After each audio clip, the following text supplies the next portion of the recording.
Welcome, Spartans, to Mission Debrief. We're playing every mission of the mainline Halo video game series in chronological order, discussing our experiences and sprinkling in a little lore along the way. If you'd like to play along and have your thoughts read on the show, email us at podcastevolved@gmail.com or drop us a tweet at podcastevolved on Twitter.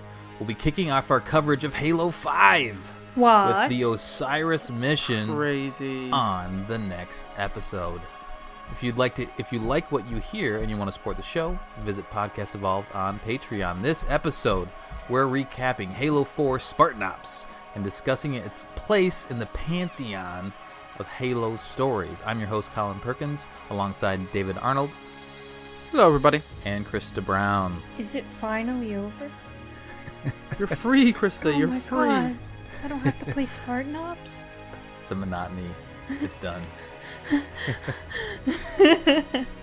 She starts crying. I just break down joy. like it took 50 hours. It's not that bad.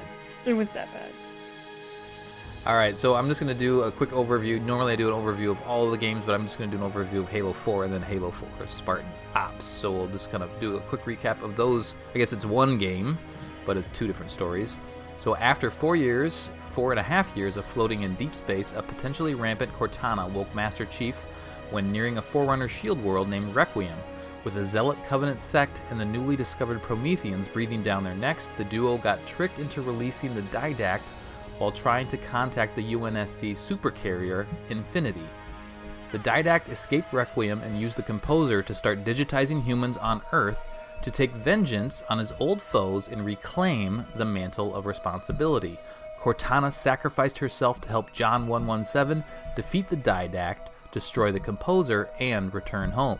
That was on July 21st, 2557 to July 25th, 2557. Now in Spartan Ops, the UNSC Infinity heads back to explore Requiem 6 months after the composing event at New Phoenix.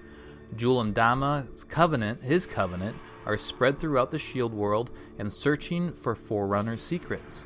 Fireteam Majestic and Crimson, among others, are deployed to claim the ancient technology for humans. However, it's Dr. Catherine Halsey's cunning that enables her to make a loose alliance with Jul and uncover the librarian's best-kept secret, the Janus Key. The key is split in half and separated between the two factions, while Requiem is sent to its fiery doom. This was in February of 2558, so we're way in the future right now. I wanted to get just overall thoughts. So we kind of covered off on our gameplay gripes in the first episode of our coverage of Spartan Ops. So I feel like we got most of that off our chest. We may nudge it here and there, but let's just talk about the story as a whole. David, how did you feel the Spartan Ops story was told? Did it do enough to capture your interest? Did it move the Halo universe forward as it was meant to be? What are kind of your thoughts there? I like it. It's unusually told in terms of I still feel it's quite jarring between the missions you play and the cutscenes at the end. And maybe I know that just each one is like sandwiched with like a really cool cutscene. That's like they're all kind of good. You know what I mean? They've got interesting set pieces and the character development in them is really good. I've never really liked anything story-wise that happens in most of the missions as you play through. The invasion's kind of like my favorite. So in terms of like how the story is taught and push it forward, it is, and it does work because it kind of makes sense that like after the big event of the game, that like in the downtime you would go back to these places that are such rich in like technology, especially when you know like what humanity is doing on other parts of the galaxy. They're on Onyx, they're doing things, they're going back to like Halo rings and stuff, you know what I mean? They're doing research. Makes totally sense why you go back to a shield world, especially when you've got the Infinity. You have such a massive mobile base essentially for performing Spartan Ops and whatnot, and military operations. Right. So it's absolutely cool. Named. It makes total sense. I liked that it's a side mission. Do you know what I mean? It's a total side story that propels the overall story a little bit forward. And I would say it's more than a side mission because it's bringing the story towards Halo 5, right? Like this story kind of has to be told in a degree. Bit, yeah. Yeah, it does. It does. Especially because like where 5 pretty much picks off where the loose ends of this and to a lesser extent Halo Escalations. Yeah. Krista, anything to expand on there? Can you get PTSD from a video game? Oh, sorry, I was using Google. The story's really good. Yeah? Yeah. Yeah. That's it? I do like the story. I love the cutscenes. I love the characters they reintroduced into the series and, how they're interacting with each other. Especially Halsey and stuff like that. We don't talk about the gameplay here. Okay. Well, so just think about, where Halo 4 left off. And we know, if you're a listener, we're trying not to do spoilers, but we know where Halo 5 starts off. Like, they need to fill the gap a little bit, right? So something needs to happen. Like, thinking about how this story plays into it, this story more or less explains why Halsey is like with Jewel, right? Like, that's kind of pretty what much. This does. I mean, there's some other stuff that it tells, and we'll probably get into that maybe during our Halo 5 coverage. Like, honestly, That's the biggest impact. This was a whole catalyst to just reintroduce Halsey into the series. Like, think about what you learn. You get a proper intro to Halsey. You learn who she is, what her status is. She's a prisoner, how smart she is, and her connection to John. All throughout these cutscenes.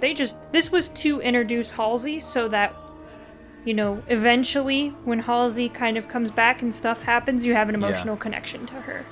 That's a good point, because, again, we kind of talk about, like, the Halo Bible, the playbook is, 343 has an idea where they want to take the Halo universe, so they probably saw, like, Halsey really hasn't been part of the story outside of a little bit here and there, so we need to feature her quite a bit, so that exactly what you said. So I think that's well said. And she's a huge player in the extended universe. Right.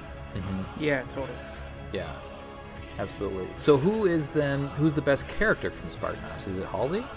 Yeah, I'd say Yeah, so. hands down. Okay. If you're asking us who the best new character is, maybe Lasky?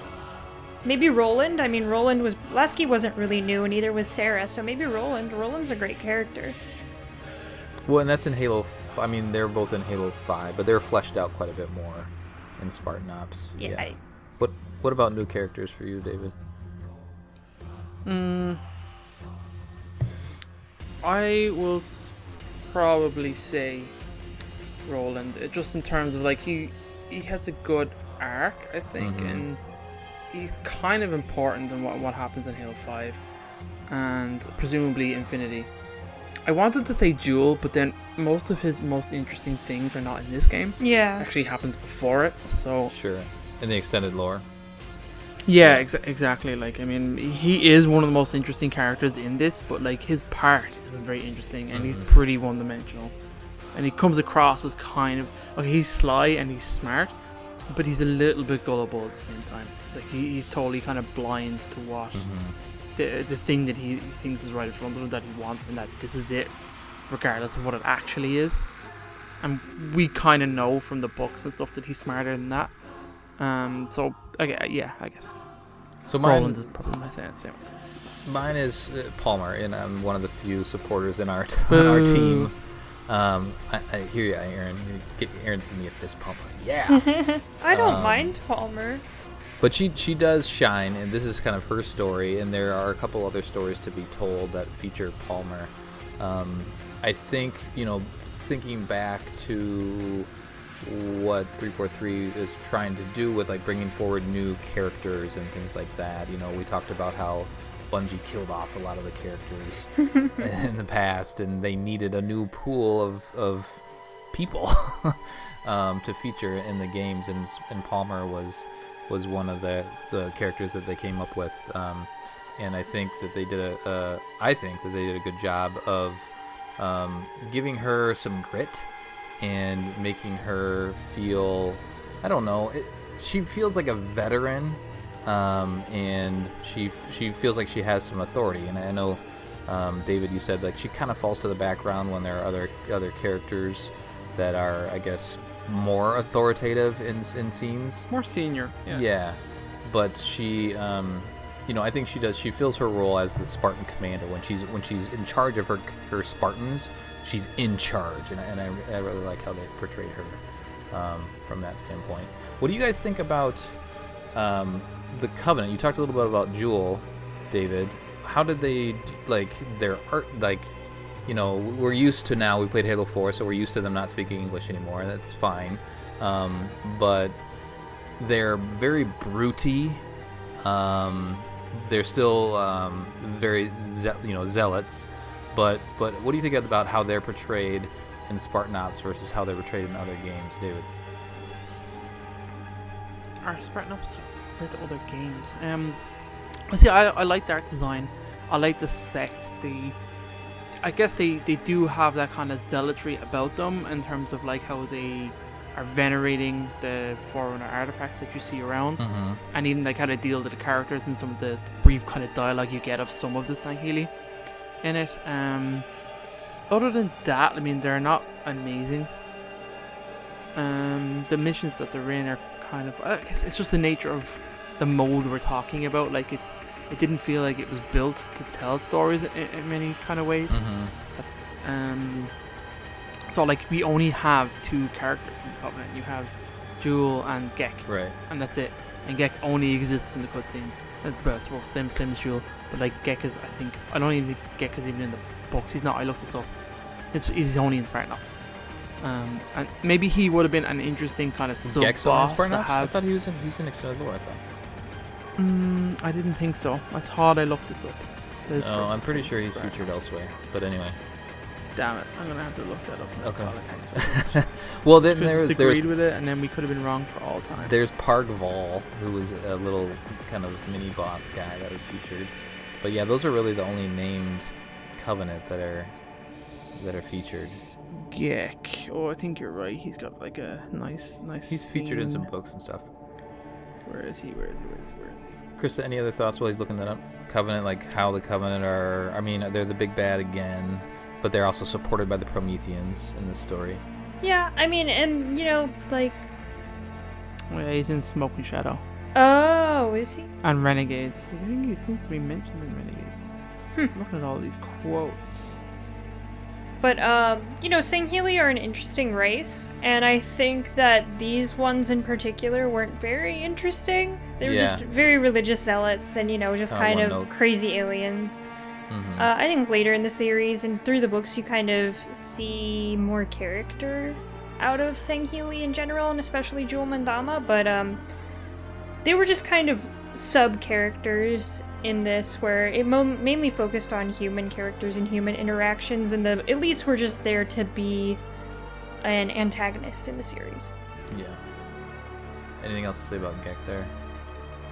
Yeah, I kind of forgot he was pretty much tied in. Kelly Gay tied him in with her books. Because he was sent out pretty much to get weapons for Jewel and for the Covenant, the Didax hand. So anyway, that's I guess he has been around. But I was right. That's You're all we welcome. really had. You're welcome, listeners. Whatever, Colin. Fight. Okay, here's an interesting question. What do you guys think about the fucking artifact? Why didn't they? First of all, why didn't they name it? They just called it the artifact throughout the entire thing, and plus there was more than one. Like, I don't know. It was bizarre. It was very mysterious and interesting to me right away, but they just didn't. It's literally just a story device. That's all it is. The real artifact in this whole series is the Janus key. Sure. Yeah, this is just a plot device so that they have to look for it, and then people get sucked in, and it's literally just plot device. This thing is gonna do some good things and some bad things, and that's gonna keep Infinity on Requiem, and it seems to be essentially a mobile access to a portal network that you can beam people between two locations. Then you can kind of move it around and set it up. And you don't have to be on Requiem for that to happen, maybe? Clearly not if it was working on an Infinity. Yeah. There may be a range on it. There might actually be, due to the fact that there's a slipspace anchor that kind of kicks in I'm not sure if that's its function, as opposed to that's just maybe a side effect of what it was doing. And when I can't remember exactly. I think when Jewel sent the Requiem towards the sun, that activated and locked them down. I want to say it was around then. Yeah. Okay. That it wasn't always doing that, because Infinity was moving in a lot of the cutscenes. It was only really near the end, I think, where it actually got locked down, and Halsey confirmed it. That's what it was. Or I think Jewel did it to lock Infinity to Requiem, to actually send Requiem in, so he must have known what he was doing. Anyway, that's the artifact. I wish they would have named it. Yeah. Yeah, I mean, Give it a name. Just something. It's a little weird, but yeah, I mean, again, it's a cool thing. It's cool technology, but they don't. I don't know. It might show up in Escalation. Technically, the Infinity still has one. no, they I looked for it at the end of the cutscene when Infinity flies away and Requiem goes to the sun. You see a little rectangle flying backwards towards it. Oh, they just dump it. They just dump it. They're Yeah, like, Or maybe bye. maybe they have to dump it because it is tied to the other two. I would say Something so. like I mean, that. they deactivated it, but it's only ever caused them trouble. So I'd say it has no Throw it in the sun. Yeah. And then there was the Didax GIF, and that was gift. That was more or less just a Promethean soul or something like that. That was just like a database, I think, right? Yeah, I think it was pretty much just the... It had something to do with because the memories were in there, right? Like, the memories of the people from New Phoenix. It's a composed human is pretty much inside. Is it one or is it all of them? Is it like I think it's a one. network?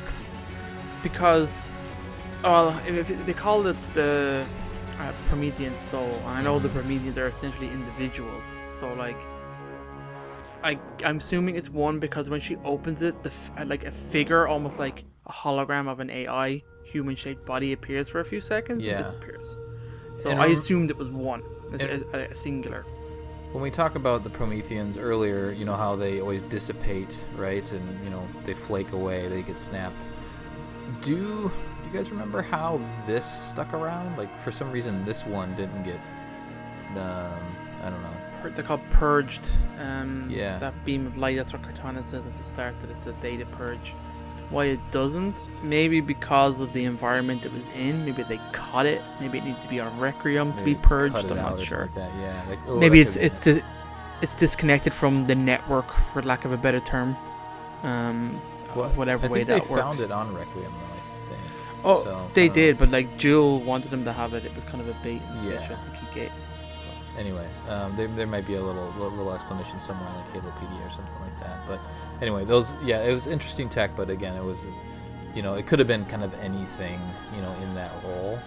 But they did. I mean, I think they made it interesting, especially early on. You're like, what is this thing? But They did make it interesting in terms of like tying it in to the Phoenix, giving Thorn's motivation. Obviously, there was a build up for Thorn, which we said before, of his character, and obviously that was a reveal to like everyone else who wasn't the gamer and Lasky or Palmer in terms of like what Prometheans actually are. True. And definitely with the thought that like these are recently composed humans that you're fighting. Yeah. And that's obviously difficult for like Spartans to think about, or humanity, I guess. There is some interesting things in Escalation about composed humans like that, so definitely read that. Anyway, so you know, we talked about it's not fair to compare the gameplay just because it's monotonous. But what about this story that's told here? I think we've talked about this in some other episodes. Like, is this story better than Halo CE's story? Is it better than Halo 2's story? Is it better? No, Like, can we say- compare that, or is it like more comparable to like an ODST story? It's definitely more of an ODST story, I'd say. Mm-hmm. Like, But it even doesn't that's have the much Master Chief better. in it. Like, Yeah. But that's kind of what I like about it. I think it's a well-told story about these side characters, and it develops them well. oh no, And I like it. That's It's one of the just like things- it's hard to compare like games with surrounding the Master Yeah, Chief I wouldn't- to games not surrounding I him. would, yeah, like I wouldn't call it better than anything else. Like, is it better than the Halo War stories? Maybe, Debatable. depending on how you feel about them. Yeah, because So does this fall in the bucket of extended lore? Like, is it more or less like one of the stories that's told, like a short story that's Oh, yeah. told in Tales it's from comic book Space or series. something? It's a bit more than that because the time period is actually, I mean, they're there a good while, and there's pretty important characters in there. I guess Halo's not afraid to put important characters into short stories and stuff. It's definitely side stuff. Like I find it's the lowest of all the campaigns, if you want to really say, and that's just because I guess maybe people might argue that Halo CE's one is maybe the simplest, just because it's the oldest. That is very difficult. I think I might rate it fairly low, if not the lowest, compared just talking about Halo games like and the their video stories. game story, yeah. Yeah, I mean, I don't care about Spartan Strike or Spartan, the other one. Assault.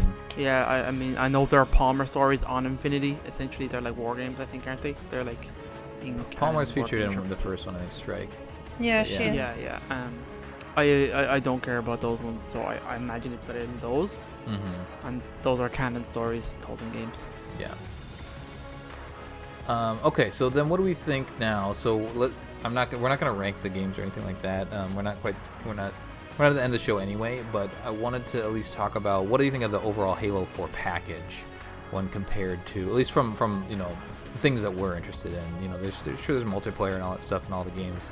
Obviously that's a big component, but we're driven by the story and the lore and whatnot. So what do you think about the package of Halo 4 when you compare it to, a bigger package is probably like Halo 2, so comparing Halo 4 to Halo 2, and then probably Halo 3 would be another comparison point.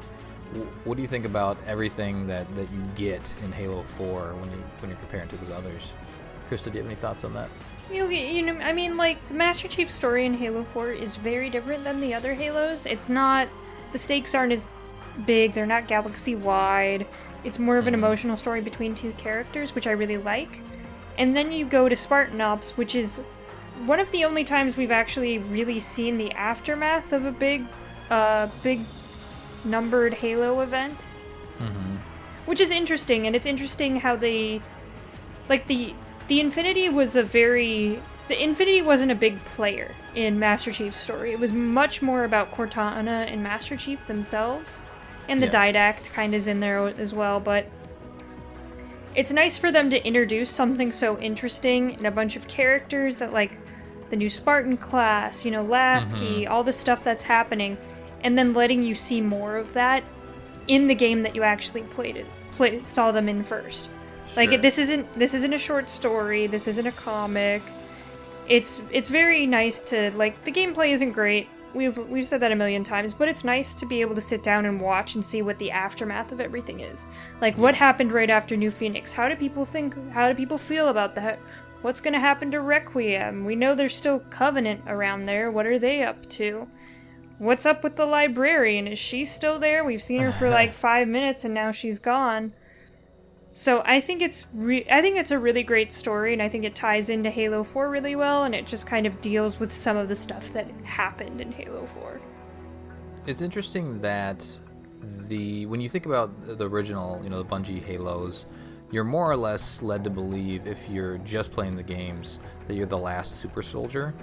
And in Halo 4, and we'll see in Halo 5, you see that you're a cog. I mean, you're more than you're like a big cog as Master Chief, but you're a component of the larger, Spartan system, and there's more than just Chief. And we talked about what 343, the story that they wanted to tell in Halo 4, and kind of where they're taking the universe, after they got the mantle, the Halo mantle, to tell the story.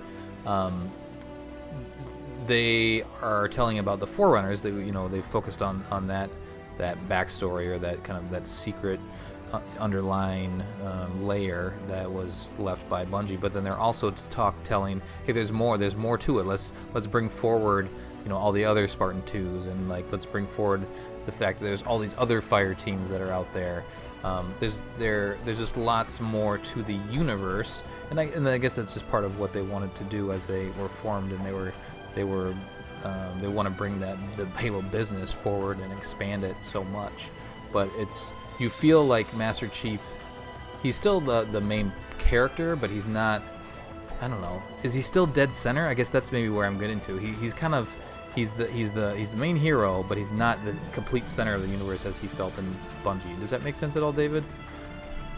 Yeah, because clearly 343 were trying to get away from Chief as being their one cash cow. Mm-hmm. And that makes sense with everything we know from Halo 5 and the marketing and just the fact that pretty much the actor whose name I'm blanking on right now, who plays Locke, came out and said, "Oh, I'm the main character of Halo 5." Oh, People yeah. lost their shit. Mm-hmm. Mike Coulter. Yep. And then clearly you could see there was problems with the Halo 5 story. We're not getting into that, but a bit of rework. But yeah, it makes sense. I mean, you don't want this massive franchise that is a big cash cow for Microsoft relying on one character, even though it kind of does. Mm-hmm. So I understand what they would want to move away from that. I don't like how they've tried to do it to date. And obviously with the backlash, we know that they are centering the Chief going forward. Mm-hmm. That may or may not hold the series back. I'm not sure yet. I mean, it's impossible to tell. Yeah. But in the context of what we have here, I don't mind video games and stories that don't center Chief. But yeah, I guess, they won't work.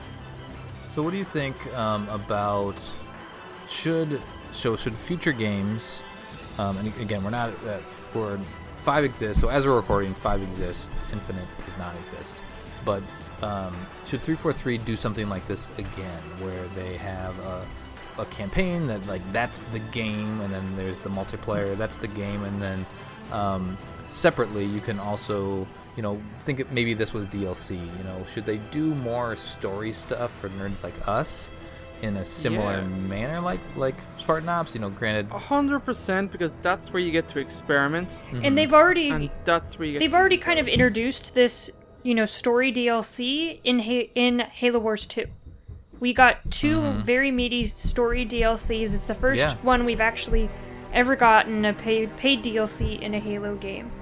So it feels like they were kind of gauging to see if people are actually going to be interested in story DLC, and then hopefully going forward we get some, because we finished the game and we want more. I mean, that's usually how it works when we play Halo games. But and you're always up against, from a video game standpoint, like development time and technology advances to a certain level, things like that. This is a little bit of a tangent, but do you think a Halo ever becomes just kind of similar to Destiny, maybe, where they here's the base game and then they keep doing expansions beyond that? Does Halo ever become something like that, or is it? Well, that's the rumor for Infinity. Infinity. That it's a service type game, and you can see why you might do it, because that's the most popular and most lucrative type of games out right now. Are the ones that are games of service that can continuously update and modify. And if Halo Infinite is just the Halo game that is constantly updated, that's fine, depending on what the updates are and how that game plays.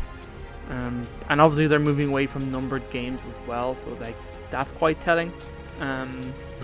But they've also pretty much told us that in the first trailer we see Master Chief, and that the story is centered on Chief, which is fine. Doesn't mean we can't get story or DLC that isn't. And I mean, they kind of probably have to, if they're still going down the route that they want to develop further characters. Well, and the thing about a Halo game is, the campaign needs to be centered around Chief, but everything after the campaign doesn't need to be centered around Chief. We have our Chief story, we have our overarching Chief story, he sets something up, and then it could be like Destiny, where you're a Guardian, you just kind of do all of the raids and strikes and stuff like that. Because, if you think about Destiny, the campaign is so detached from what you do after the campaign. You could easily tell a completely different story that leads into, you getting free roam of everything and then expanding from there. Yeah. No, I agree with that. I think they can tell their main story and then either go back and fill in some of the gaps, or just maybe similar to Spartan Ops, where the time is in the future, but you're doing things that aren't, to save the universe. You're doing things to maybe set up to save the universe, things like that. And we already know that Halo Infinite's going to be set on Zeta Halo, which is installation 07, which is the mysterious installation.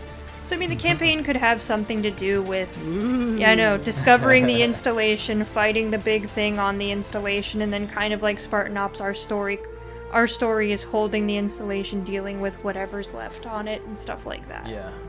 Yeah. Very cool. That's good. And that's, I think, a lot of that conversation. I'm glad we're having this conversation here, but a lot of that conversation will be had on Podcast Evolved, as leading up to Infinite and, speculation, and I'm sure, there'll be marketing and all that sort of stuff. So it'll be fun to see how that plays out, leading up to that. But so we're dating ourselves a little bit too much, but what about, so let's go back to this story and then where it leaves us. Let's just talk about where we are in the universe now and some of the threads that are left leading into Halo 5, because that's going to be the next episode that we'll have for you. I like the kind of the threads, like Halsey getting shot and then Jewel running off with her and the Janus key. Like, this is all really interesting stuff leading up into Halo 5. Does this get you excited, David, to get back into Halo 5 from like kind of where they've left it? Yeah, because the story beats got me where when they're assassinating Halsey, I was like, hell no, don't you go assassinate Nadia.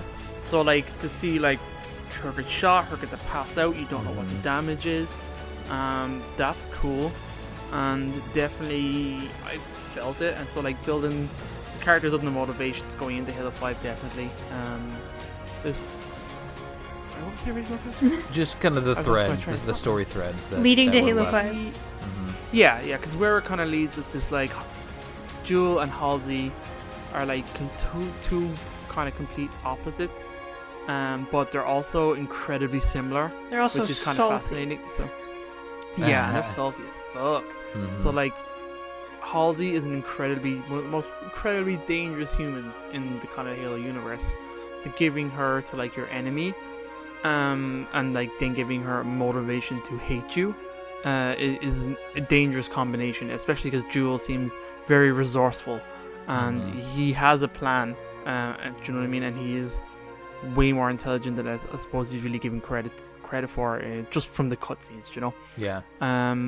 The threads then leading from Infinity, it does lead off interestingly where you have Glassman, who just seems kind of useless, and we've never really seen from him again, so that's probably why his character didn't really go anywhere. But obviously you needed a scientist type character, so he's capable, but he's no Halsey. Yeah, I mean, Halsey shits all over him, and he pretty much just gets a bad rap. He's B team. As opposed to Anders, who is a way more adept and more interesting scientist. Is the one from Halo Wars, so she's great. And then, hey, yeah, I was going to say something, but I'm not going to know because I know where we are. All right. We can talk about that later in future episodes. Where Infinity is quite good, because the crew of Infinity you're kind of getting introduced to, and you felt like they were trying to build up characters with Majestic and with Palmer and Lasky. They're probably the most interesting two characters, because they're only really two characters that matter on Infinity, and Roland, I suppose, of course. So those three have great dynamics. Lasky's kind of he seems a bit maybe plain.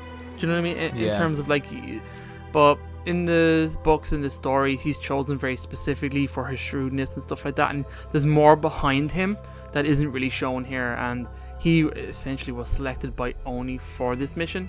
Do you know what I mean? He was groomed into that position. But I don't know.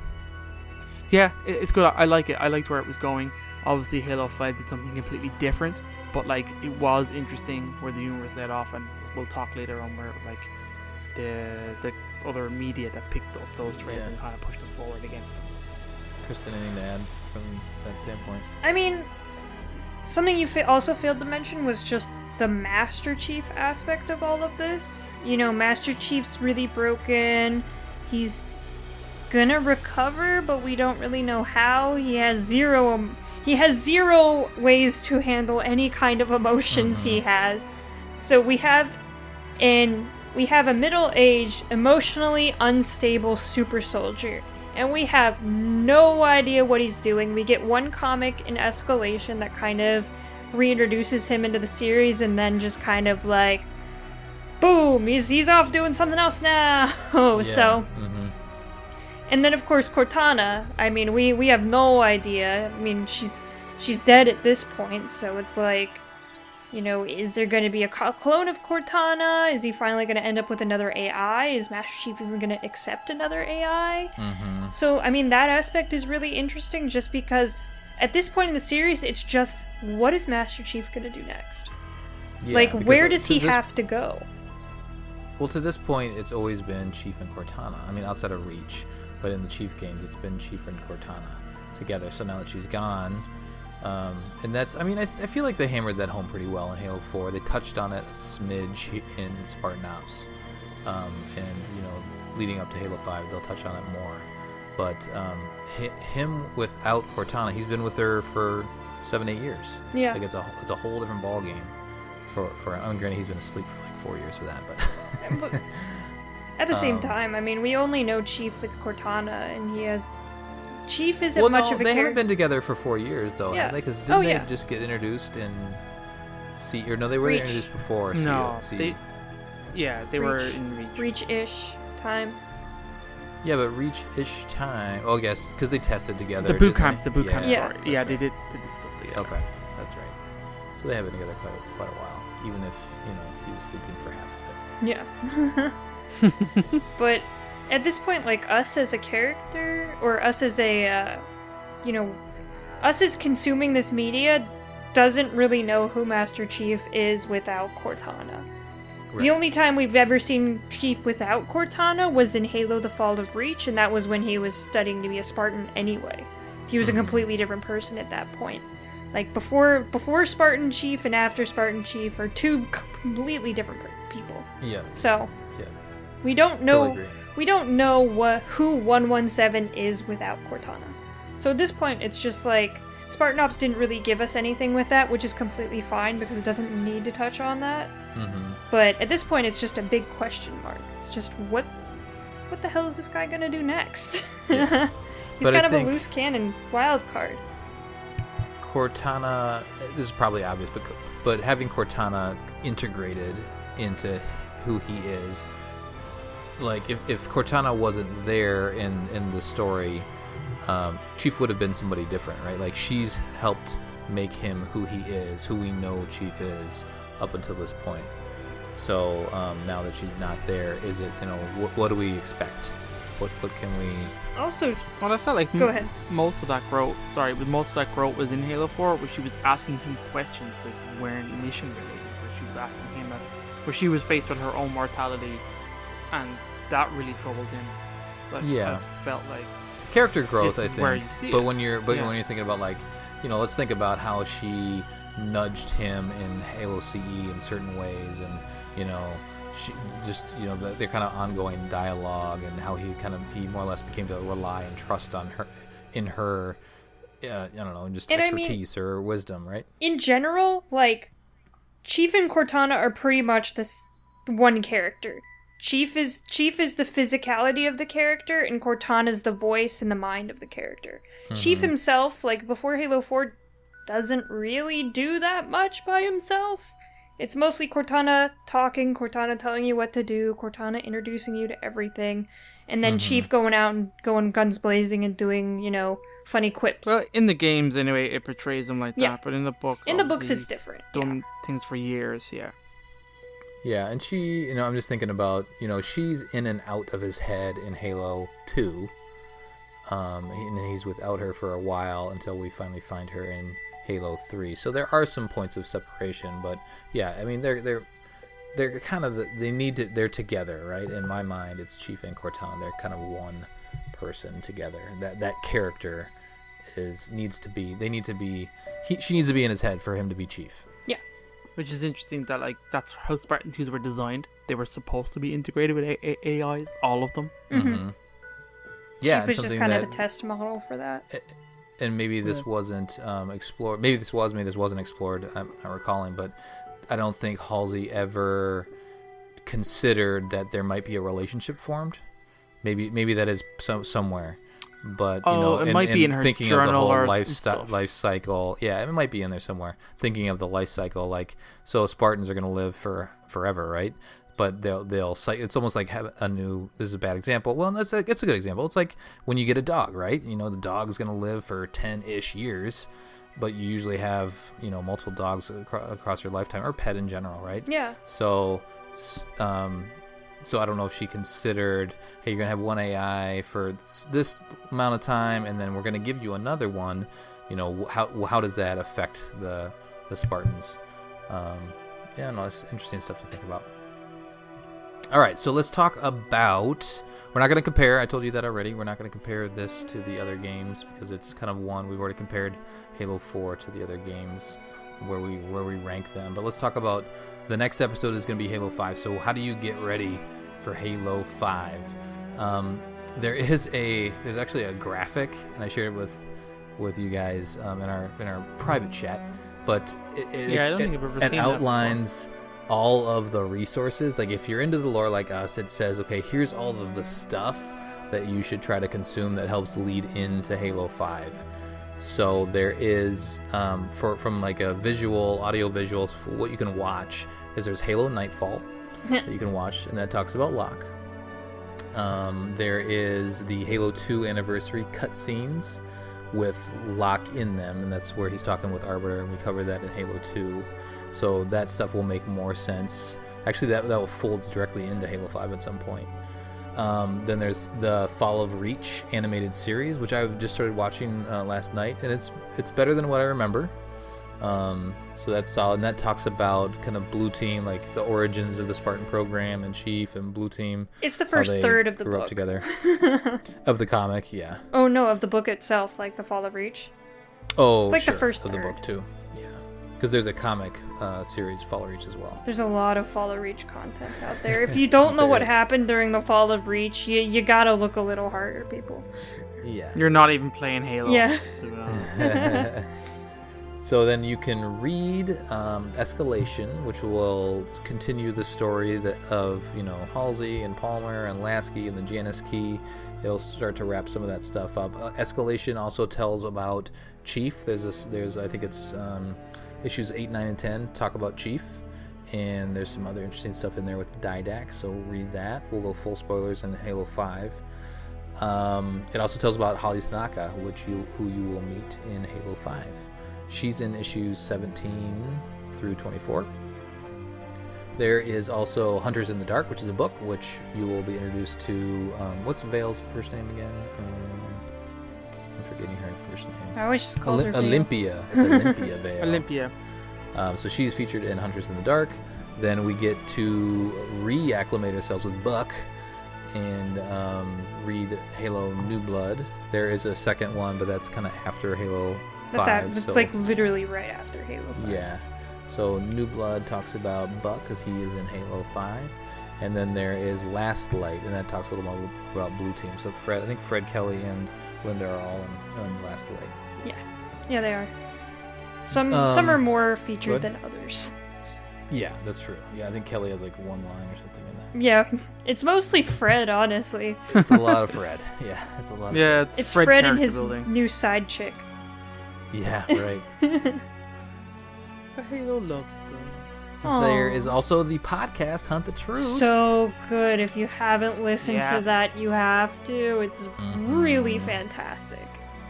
It's some of the best audio storytelling I've heard in a long time. Absolutely. Yeah. Highly recommended. It plays into the Halo 5 marketing campaign too, which that's the big controversy point here. Is the Halo 5, like what they were teasing in the marketing campaign, what they were kind of teasing in Hunt the Truth a little bit. Well, more than a little bit, a lot in Hunt the Truth, but it was.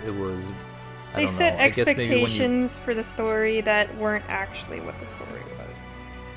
Yeah, and so when, I want to go back and watch some of the commercials that they put out and read some of the marketing, and then play Halo 5 again, at least the first mission, and kind of see how that transition is, knowing what I know now.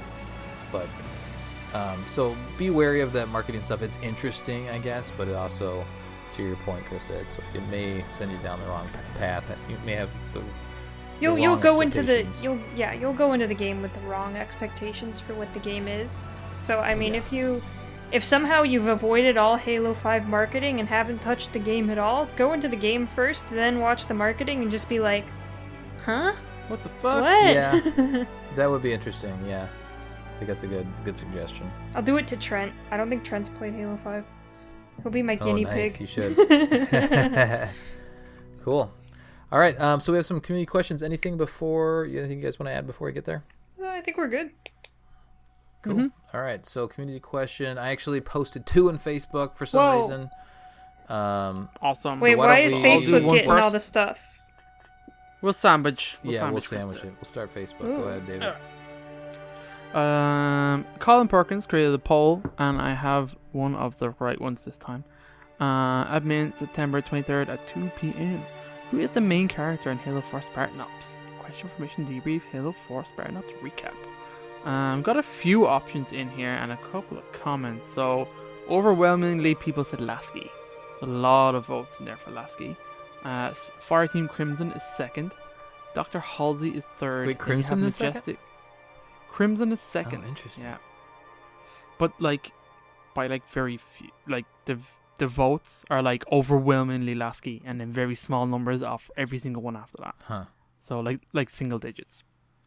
So Halsey, Majestic, Requiem, and Glassman. And then you have Palmer. Palmer should have been up there way higher, I think, more than Glassman. And then the rest of them are just have no votes. Yeah. Which is Thorn, Jewel, and Forerunner Tech. Which is weird because this was supposed to build up Thorn, but nobody cared. Yeah. Palmer has great moments in this, way more than I think, Glassman shouldn't be there. But yeah, you can understand why it is Lasky, because it mostly takes place on most of the story that people are thinking of are those cutscenes, of which he is a prominent character throughout. And he's the higher profile of from Halo 4 too, because he has a bigger role in that. It's all based in and around Infinity, of which he is the captain of. Mm-hmm. So that makes no sense. But he's not Captain Picard. He sure isn't. He's got only a hair. young man. He also does. That's actually a good point. Patrick Jack says Lasky, because the story told him forward into Dawn is damn near brings me to tears every time. I love it. Plus he's Captain most badass ship in UNSC. That's the forward into Dawn really kind of built him up and made you feel like he should have been way more important. Mm-hmm. So that kind of makes sense. People just seem to love Lasky. That's pretty good.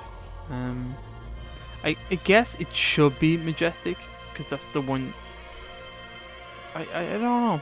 Yeah, it's weird. Maybe shouldn't be. I don't know. Yeah. Anyway, go ahead, Okay. Krista. Colin Perkins, September 20th, 2019 at 9:28 a.m. Wow, you're an early riser, huh? Crimson is a bit lame. Name your own fire team. Question for mission debrief, Halo 4 Spartan Ops recap. So Matt says fire team Moonstrike. Min says fire team Rapture. Third says fire team Fire. Dezudo says fire team Pen Pineapple Apple Pen. Just naming things in front of him. No, it's a song. Yeah, Is it? look it up. It's funny. No. I'm not Pen doing it. Pineapple Apple Pen. Anyway, the almost as cool Colin says fire team McFire team face. Very good. Gay Robot says fire team Persephone to hell and back. Ian says fire team Prometheus. We're the captain now. Impulsive says fire team Fire Palindrome. He's just Nice. He's just mentioning that's a palindrome. Very nice. Very nice. Yep. Shadow of Oni says fire team McNuggies. Redacted says fire team ISIS. Oh, no. Sorry. ISIS. Oof. Matthew says fire team Warhammer. Ooh. UNSC Brexit. Warhammer. UNSC Brexit says fire team Krista killed all my Marine teammates. Now I don't know what to do. It's a good one. And then finally, third says fire team Nova Crystallis, which is my new cult. So if you want to join the cult, it's my mixer cult. So now I have Sounds a fire fun. team. Sounds weird. Anyway, that's it. That's the end. Back to David. Alright, got some good stuff in here. Got a lot of responses on Facebook. Well done, guys. I love you people. We have Patrick says fire team erosion because death by Spartan is inevitable. Oh. Oh. That's pretty funny. Fire Team Thanos. James Good. Yeah. James Goodsell. Charlie because they're the OG fire team. Look at this guy. Nice. Jared, fire team Wolfpack. Yeah. Matthew, tough choice, either fire team Updog or fire team. Noah, fire team Cheese Grater. Lance, fire team Tidebreaker. Ooh. I like that. Brad says fire team Here's My Penis. Go. Trenton, fire team Ligma. Oh, Trenton. Brian Yap says fire team Headhunters. That's pretty cool. Rasmus, fire team Zero Death because Spartans never die. Oh shit. John Connor, fire team Tundra. I like that. Brad also says fire team Who's Your Daddy. Fire team Better Than Palmer. There we go. I like that one. Fire team Discord sucks. All right, Brad. That one gets a like. Well done, Brad. Good, my man. Fire team Triggered. Fire team, I'm going to get fired from work for being on Facebook. This is all Brad, by the way. Yep. One after the other. Fire team, not my Shamrock Shake. Alright, Brad, don't get racist now. Fire team, getting kicked out of Facebook group for too many comments. Fire team, this one is not going to get read. Fire team, oh, look at that. Brad, you lose. It did get read. Fire team, Sarah Woman 7 because things are named after legends. Fire team, Iron Mammoth. Fire team, Shield of Thera. Fire team, Chris's Inner Thoughts. Oh god. Fire boy. team's Aries Lance. He's just going places. And finally, Randy. Fire team Brad because of how dedicated Brad is commenting on this post. I have one. Fire team I Need More Sleep Oh. from Brad. Fire team Fist of Zeus. Fire team Rolling Thunder. And finally, Fire team Light of Soul. I think that's kind of cool. Light Salt like of this. Soul. I have one. Yeah. Fire Team John Wick. Fire Team Keanu Reeves because they're breathtaking. Ooh, yeah. Oh yeah. There we go. David, do you have any fun ones? Fire team. Well, I like how they've moved from colors to like things. I guess it was Crimson kind of color. Crimson's color, yeah. Majestic, they're just verbs. Fire Team Verbs. Fire team verbs. The nouns, fire team nouns. No. I've read too many mental ones there now, to be honest. Yeah, that's true. I had Fire Team Inferno written down. Kind of like that. Fire Ooh. Team And then- Potatoes. And so I wrote down Fire Team Inferno, and then I went down the flame route, kind of like what Brad did, and I went Fire Team Volcano, Fire Team Explosion, and then Ooh. Fire Team Volcano's cool. Fire Team Charizard. Yes. Oh yeah. Yeah, Fire Team Charizard. Yeah, winner. Fire Team Arceus because they're gods. Oh. Oh, Very yeah. nice.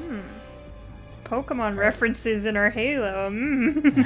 Is that one of the Pokemon teams in Pokemon Go, isn't it? You select or something? No, Arceus Fight is it. the god Pokemon.